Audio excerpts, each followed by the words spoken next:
Good morning, everybody. I'd like to welcome you all to the Daily Energy Markets podcast. I'm delighted today to have joining me Dr. Carol Nachli, CEO of Crystal Energy, Neil Atkinson, former head of Oil Markets Division at the IEA, and Gaurav Sharma, journalist and energy analyst. Great to have you all with us today, and Merry Christmas and happy holidays ahead of time, ahead of the podcast. We're all going to be hopefully taking a bit of a break soon, but let's try and absorb and talk a bit about what's happening in the oil markets and peripherally, more importantly, what's happening around it. Carol, I'm going to start with you, and we haven't had you on the program since we had a ceasefire in Lebanon start to take effect, possibly, and also, of course, the dramatic developments next door in Syria. So I want to have your point of view of, whether you think those two events and developments are going to stabilize things, and what impact they may or may not have on the energy markets as we go into next year. Good morning, Diana. Good morning, everyone. I'm dialing in from Germany. I'm just leaving this afternoon, so I'm feeling super Christmassy here, everything Christmas markets. Lovely. So when you started with Merry Christmas, I want to join you and say Merry Christmas to everyone, even though we're 2 weeks away. But going back to the sad story, the sad developments in Lebanon, in Palestine, and even in Syria, because any kind of instability and innocent people are being killed, this is not something to celebrate. But I have the feeling it's too early to tell about what will happen next. Syria, I definitely applaud what happened in terms of the disposal of the brutal Assad regime. Does it mean that we are going into a honeymoon period, everything is going to be okay? I don't think so. It's a very precarious situation, very unstable. Don't forget, this is a country that was occupied by the same regime for decades. It's not going to change overnight. And even whoever will come to power, no matter how good or well-meaning they are, there are some structural changes that are required in the country to build a stable place, to build a prospering place. And that would take not years, but even decades, given the dominance of one family over decades in the country. So for me, it's still too early to tell. I'm observing the situation very closely. It can turn nasty. We're going to see. It's a big country. There are many factions still around the country with some weapons, and they can always cause trouble. It's still too early to celebrate. But hopefully, at the moment, we may have a breather for a few months. But I would say there's a very high level of uncertainty related to the geopolitics in the region. We can discuss further the impact on energy markets as we go along later on. Okay, thanks, Carol, of course. And not only do we have what we could describe as a bit of a power vacuum, as you said, in Syria, but we also now have, an open season. Israel seems to have been bombing for the last 3-4 days with no objection from anyone. So that you have that other sort of instability, I suppose, being inflicted on the country, and who knows where that'll go. Thanks, Carol. Gaurav, let's talk a bit about sort of the geopolitics a little bit, but in the sense of, risk premium and how that's been impacting the energy markets. I mean, we've had a development in Syria recently, we had a ceasefire in Lebanon, and yet we haven't seen any shift really in oil market sentiment, up or down. Can you explain that for us, given all the events that we're seeing in the region? Good to be back in the program, and joys of the season, and Merry Christmas to everybody who's dialing in. We can never disconnect the human tragedy of what's unfolded in the Middle East, not just in the past day or past few weeks, but so much has happened in the last 12 months. But we seem to have an uptick in prices each time there's a geopolitical infraction. Then again, it flows right down. And the reason for that is there's plenty of crude in the market, for starters, especially US light sweet crude. That's point one. Point two is that Chinese demand isn't really sort of firing up. OECD has been tepid for a while. You take all of that together, there is plenty of oil out in the market. So what's happening is that each time there is an infraction, you will see the needle move by an inch or two, but we come straight back down to sort of what was the norm prior to that particular event having happened. And we've had OPEC trying to, well, not officially, but they always do, trying to defend first 90 at the start of the year, 85, 80, 75. Now suddenly the floor seems to be the consensus at 70. Yet, it's a very volatile world. And the reason is that there's plenty of oil, plenty of non-OPEC oil out in the market. Hence, there seems to be very little panic. Thanks, Gaurav. Well, Neil, welcome again. And let me go to you on that. OPEC Plus now defending effectively $70 is the new defense floor that we're assuming. And of course, it just postponed adding back oil for another 3 months. Plenty of oil around. Give us your take on 2025 supply scenario. Do you think OPEC will have to hold back volumes even further into Q2? And, non-OPEC supply, where does that stand? Well, as far as OPEC Plus is concerned, they are, in terms of their own particular objectives, they are in a very tight spot. And, by postponing the return of the barrels and extending the time period during which those barrels will be returned to the market, they're acknowledging that there is just not enough space for their barrels. And one of the reasons for that is because there's lots of barrels coming from the US, from Brazil, from Canada, from Guyana, and there's doubtless other places which I'm forgetting, even Argentina. So there is plenty of supply out there to cover the expected increase in demand. And one of the things that we've seen during 2024 is a gradual dialing back of our expectations of the increase in global oil demand. At the beginning of the year, when we were all in meetings in London and elsewhere, we were looking at demand going up possibly 1.5 million barrels a day, give or take. And as the year has progressed, and we're nearly at the end of the year, roughly 1 million barrels a day, with not much different in terms of an increase expected for 2025. So OPEC, I've used this phrase before on this podcast and elsewhere, that OPEC Plus has no choice but to suck it up. And they are going to have to expect a difficult 2025. And the final point here, when I first joined the IEA some years ago, I was told off by a senior official, and rightly so, because I was still with my producer mindset, having worked for PDVSA for many years, and bemoaning the fact that prices were only whatever they were at the time. And I think, as you were saying, Diala, OPEC Plus is defending $70 a barrel, and people talk about that as being low and it's a terrible problem. Well, what about the poor consumer? For consumers, this is terrific. This is terrific news. And it will be even more terrific news for consumers in 2025 if the prices go down further.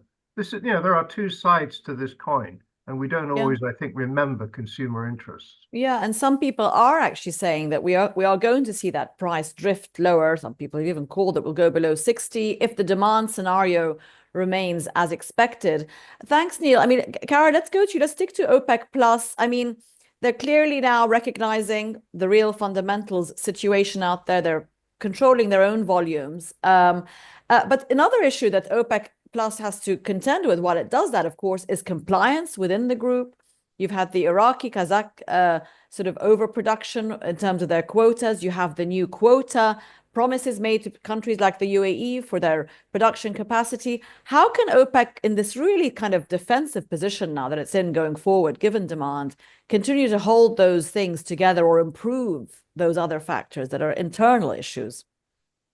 First of all, you have to remember that OPEC has been around since 1960, and it always had the problem of some members not following the quota allocated to them. So the cheating has been a chronic problem of OPEC Plus, and maybe if various members stuck to their quota allocation to them and to the promises made, we would have seen a bigger influence on the market. But also we have OPEC and the Plus, so it made the issue of compliance more complicated because you do have more players involved.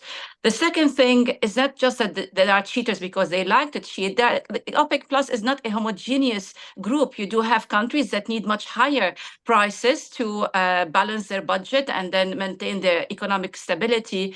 I mean, they are more dependent on oil revenues than other members within OPEC. So you do have this divergent interest. You mentioned Iraq. Iraq is not just is hugely dependent on on oil revenues, Iraq feels entitled for the loss of market share that it has incurred when it was facing wars and it was under sanctions.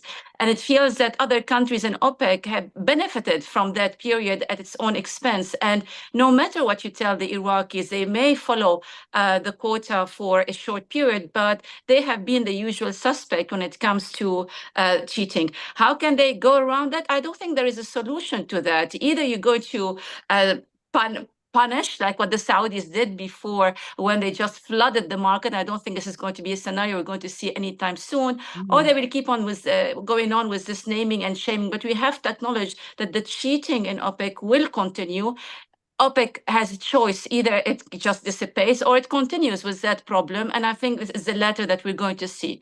But let me add a few things, please, on the demand side, because yes, we are seeing some green shoots from China. We are seeing the government now talking about a bit of looser monetary policy, and the demand growth there is still not secured, but we have more hopes, I would say, for 2025 than we had for 2024. But then you add to the picture the tariffs that Donald Trump is threatening to impose on China and other countries. And economically speaking, tariffs are bad news for economic growth. So it's not just China, but it can affect the global economy. And that would be the major challenge ahead for 2025. Absolutely. I mean, those tariffs, of course, are going to bounce back and hurt US manufacturers as well, etc., aren't they? Gaurav, let's talk a bit about that. You know, Trump coming in, again, everything seems to be markets, not stock markets, but oil markets. One reason they're on hold, that people say, is because they're waiting till January the 20th to see really what Trump does in terms of tariffs, in terms of impacting global economic growth, Chinese demand for oil being one of those. Would you say that the recent stimulus measures that Carol mentioned by China will make a slight difference next year, putting aside tariffs? And how should China be preparing for the tariffs? I mean, Trump has said what he wants to do. A lot of analysts have said China's better prepared this time around. How do you think that is being weighed up by the Chinese and US business? Because, of course, they're going to be impacted as well. Big stimulus measures. If you do But we can't hear you clearly, Gaurav. Sorry, there's something with your volume. pardon. Better, thanks. No, he's muted. Oh, now you're muted. I don't know what's going on. That's good. Is that better? That's I'll good. lean forward a little bit if that. Yes, that's good. Look, if you look at stimulus measures, try to compare that with what China did at the turn of the last decade. If you do it's not a like-for-like comparison. The macroeconomic permutations were very different then than they are now.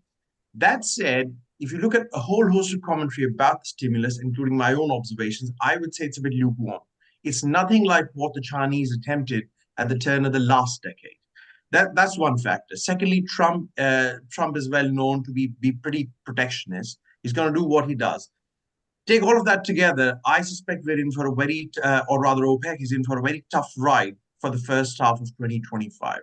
And the thing is, either they try, as Carol was saying, and as Nita slightly touched on the consumer side, the poor consumer. Look, the consumer, it looks like it's a buyer's market at the moment, at least for the first half of 25. Now, either they do what Ali Al-Nami attempted back then and try to take on shale and drive the price down, but that doesn't seem to be the policy of the Saudis. They want to protect the prices.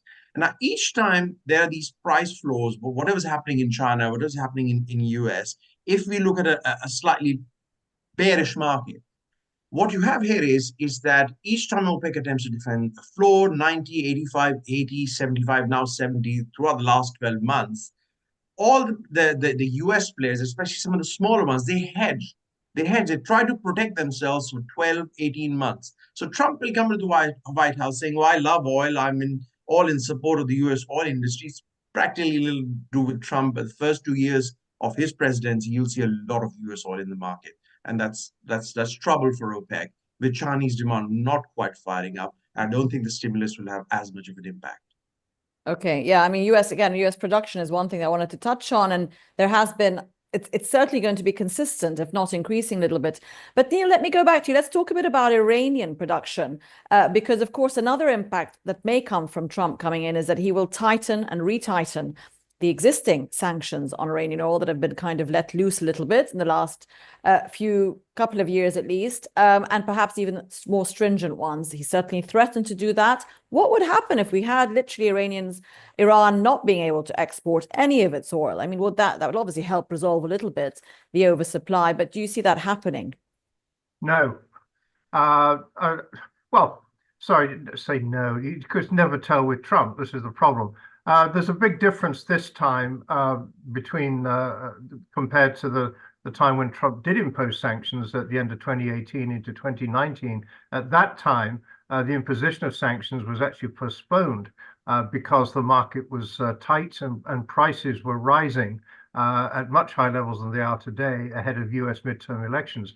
If you're going to impose sanctions against Iran, I guess now might be a good time to do it because the price is only, in inverted commas, $70 a barrel. And of course, other members of OPEC Plus would secretly, of course, be delighted if Iran were hobbled.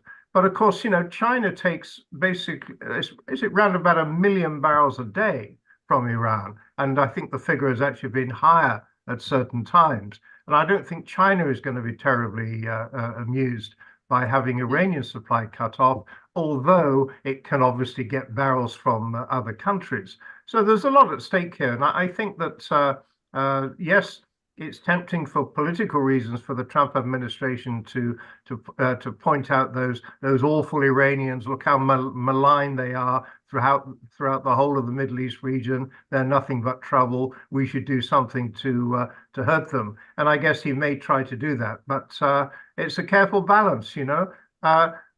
Prices of oil and affecting the poor oil consumer, to come back to that message again, is a very, very important thing for Trump domestically, because prices at the pump for US consumers now are currently, by their standards, well, by general standards, pretty reasonable. And he will not want to see anything that adversely affects ultimately the US consumer. So it's a very difficult balance. Yeah, thanks, Neil. Carol, let's stick to Iran a little bit. I mean, go back a bit to the geopolitics and get your perspective on, we've seen what happened in Syria this week. Many people saying Russia and Iran, of course, two supporters of that regime that has now gone, allowing that to happen, right? At least that's the current perspective. Where do you think we're going with the Iranian equation going forward? There seems to be a domino plan. If you were Iran today, and what would you be thinking, and what would you be guessing is going on behind the scenes?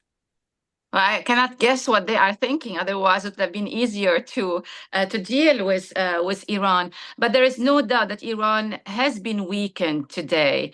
Their proxy, Hezbollah has been significantly weakened, but it's still around. So it's not like removed entirely, but it has been weakened. It was weakened before in 2006, but not to the same extent as we are seeing today. They took a big blow with the loss of Bashar al-Assad in Syria, and the situation is still unfolding for them.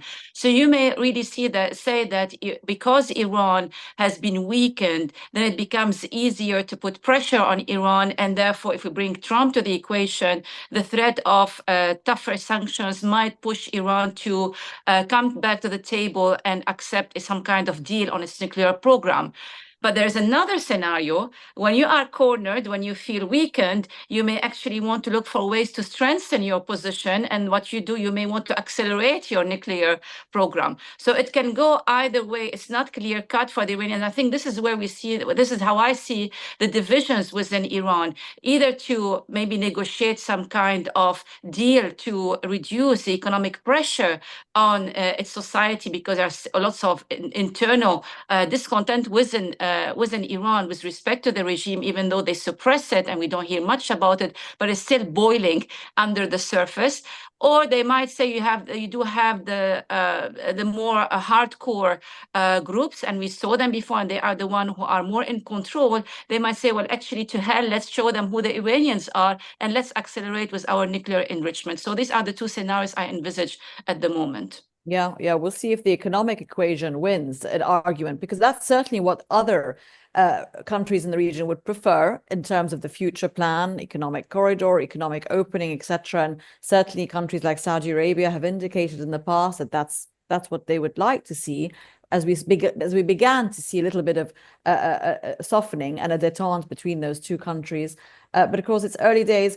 Gaurav, let me go to you and let's talk a little bit about Europe. And you're all actually based in Europe, so we need to talk about the sick old man of Europe. I mean, we're talking about consumers. Neil has mentioned them twice, and we've mentioned the US and China. Let's talk about Europe and how, we're approaching winter. What's the mood on the street there? You're in the UK in terms of energy prices, in terms of economy.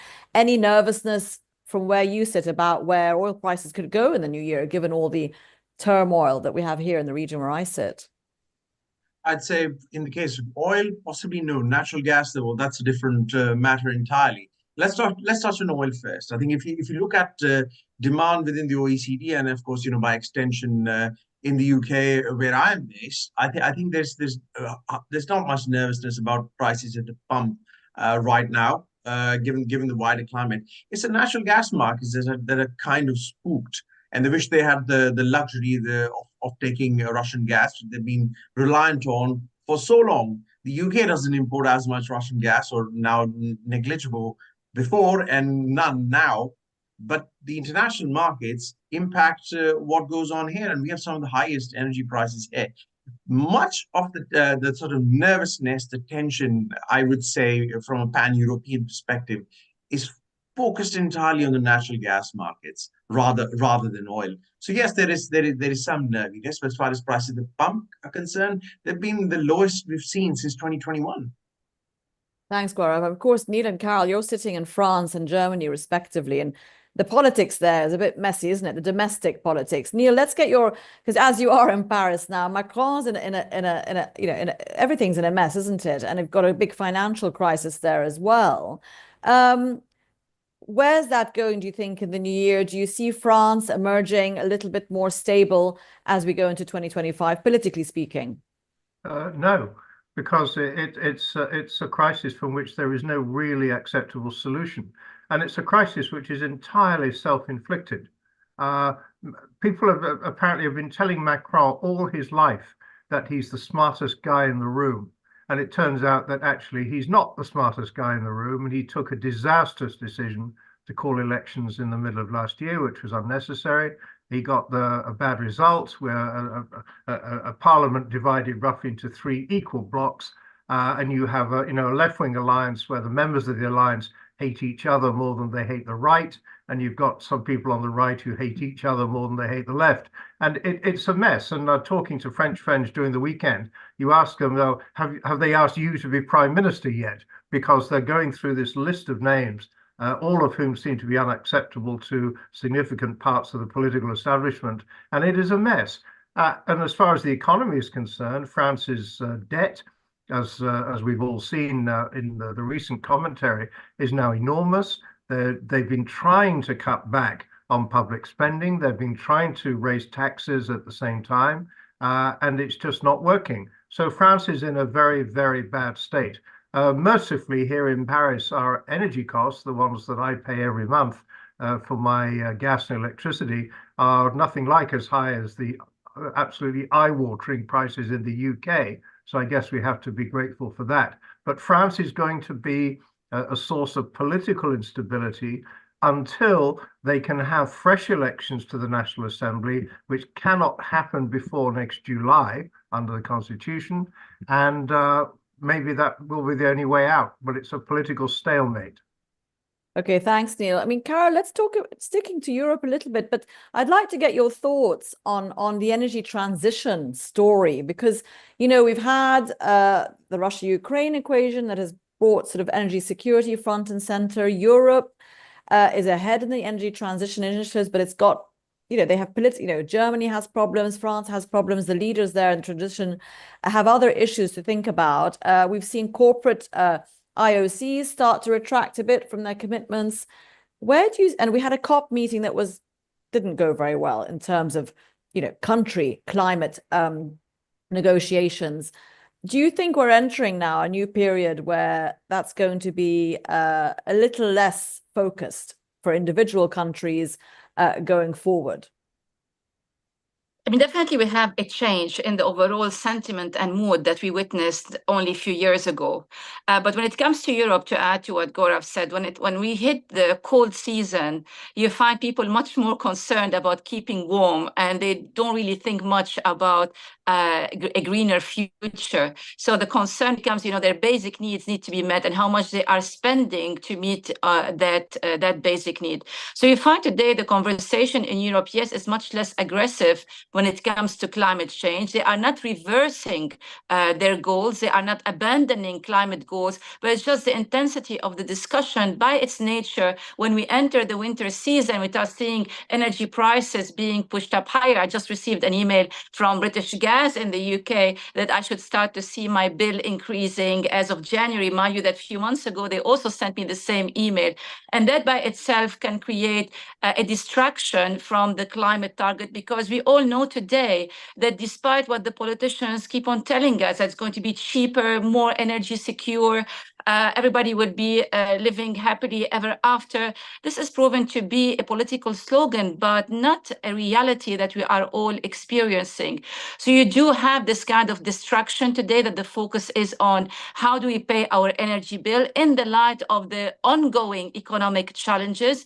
And I would like to add another dimension, that in Europe, in the UK in particular, when you go to fill your car at the pump, you also pay huge taxes. So there are the energy, the green fuel taxes, the green levy, the VAT, all these things also add to the burden of consumers. Now, globally, you refer to the energy companies, the oil majors, who wanted to rebrand themselves to energy majors. When they announced all these green targets, it brought to my mind when they tried to diversify in the 80s into some really new business, such as selling office equipment or going into selling wine. And this kind of diversification today was a bit forced, and the market did not like it. Investors did not like it. So they know that one reality that you have to accept when you are in the oil and gas business, you will not achieve the same rent if you go in the green business. There are no economic rents in the green business. That's a fact. So either you have to sacrifice your revenues, your returns, and make maybe most of your shareholders upset, or you go back to what you can do best, maximize, because there's still plenty of demand out there, and then reduce your focus on businesses that are not making you money. It does not mean you have to abandon, but don't go into these foolish grand slogan without having the ability to deliver. A more measured approach, which everyone seems to be calling for, and more patience with that.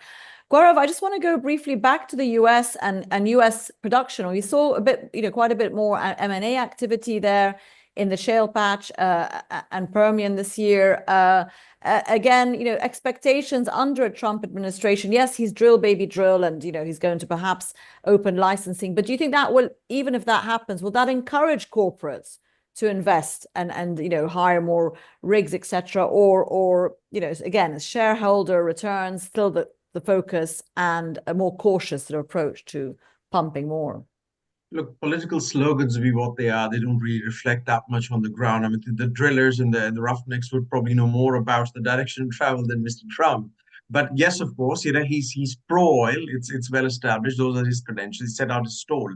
Now, how there will definitely be consolidation in the US shale patch. How this will work is that the big boys and girls, whatever is in their kitty, however they want to approach this, will be on the basis of what they see for the small mom and pop operators, as they call in Texas. That what are the hedging strategies that these players have in place? They'll examine their books and they can swoop in. There was a fair bit of M&A in 2022, in 2023, and I expect that to continue. And on the basis of the kind of hedging plans that some of these smaller companies have, 12 to 18 to 24 months out, you will see more M&A. You will see some of the bigger players swoop in and take over the small independents, which again brings us around the same issue. It creates a bigger problem for OPEC in terms of non-OPEC barrels coming onto the market. Thanks, Gaurav. Neil, I'll go back to you, back to the demand scenario. And we talked about China and the stimulus. What about the rest of Asia? I mean, India, obviously being one of the large consumers there as well.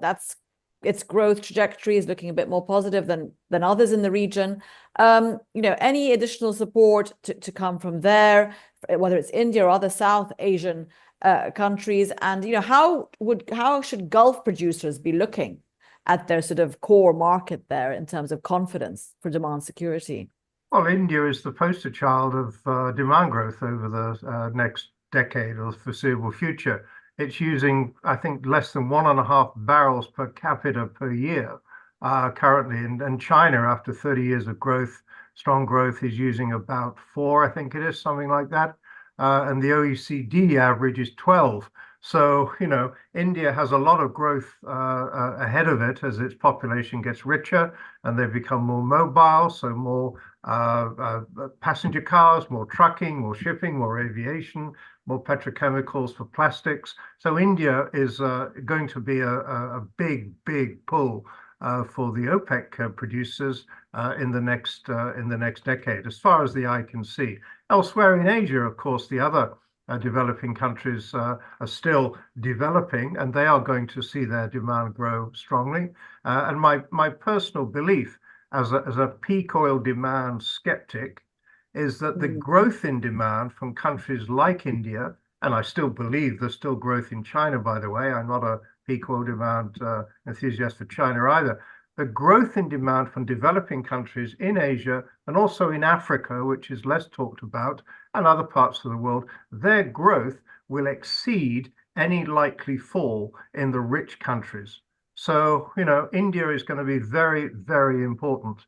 And all the estimates from the analysts out there show strong growth again in 2025 and into the foreseeable future. Thanks, Neil. Okay, Carol, although we've run out of time, just to go to you to wrap up for us, just talk a bit about Russia and Russian oil, because of course India took quite a bit of that this year, and so does China. You have in parallel the Russia-Ukraine equation that people are saying it was going to be concluded one way or another in the first quarter by Trump. But